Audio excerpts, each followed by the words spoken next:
తాకట్లో ఉన్న మీ బంగారాన్ని విడిపించి ఆ రోజు ఆన్లైన్ రేటుకి కొంటాం. Sharma gold company.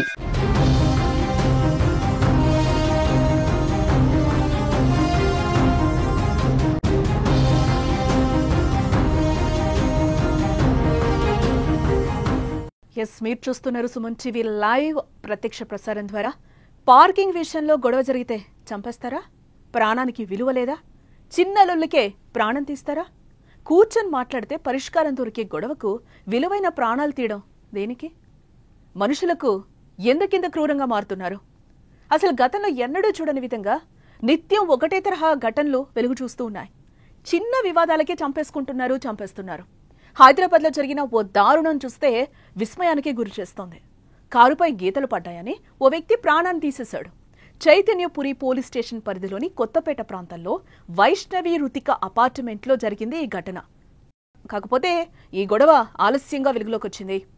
గండ్ర నాగిరెడ్డి 13 ఏళ్లుగా తన కుటుంబంతో కలిసి అదే అపార్ట్మెంట్లో నివాసం ఉంటున్నాడు.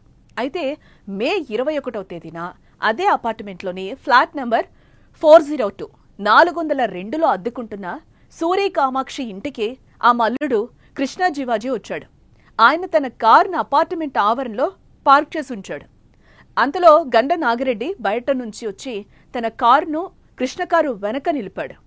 కృష్ణా జీవాజీ తిరిగి వెళ్లేందుకు కిందికి రాగా తన కారుపై గీతలు కనిపించాయట. కారుపై గీతలు పడ్డానికి నాగిరెడ్డే కారణమని భావించిన జీవాజీ అతన్ని కిందకు పిలిపించి దాడి చేశాడు. ఈ దాడిలో గండ్ర నాగిరెడ్డి అక్కడికక్కడే కుప్పకూలి ప్రాణాలు వదిలేశాడు.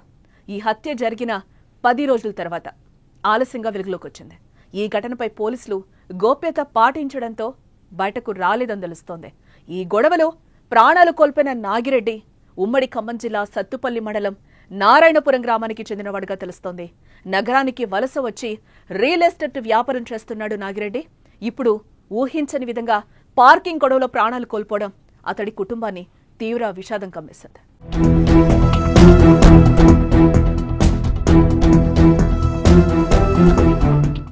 ఏదేమైనా చిన్న పార్కింగ్ గొడవ కోసం హత్య జరగడం నగరవాసుల్ని ఉలికి పడేలా చేసిందని చెప్పుకోవచ్చు. హైదరాబాద్లో పార్కింగ్ గొడవలు కొత్తేం కాదు, నిత్య కృత్యమే.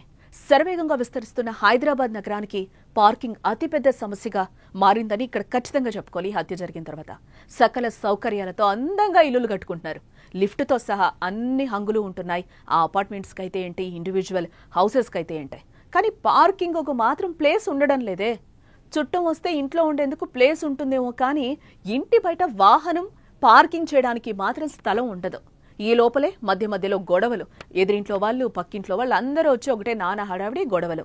అందుకే పార్కింగ్ కోసం గొడవలు జరిగి ఇలా ప్రాణాలు పోతున్నాయని చెప్పుకోవచ్చు.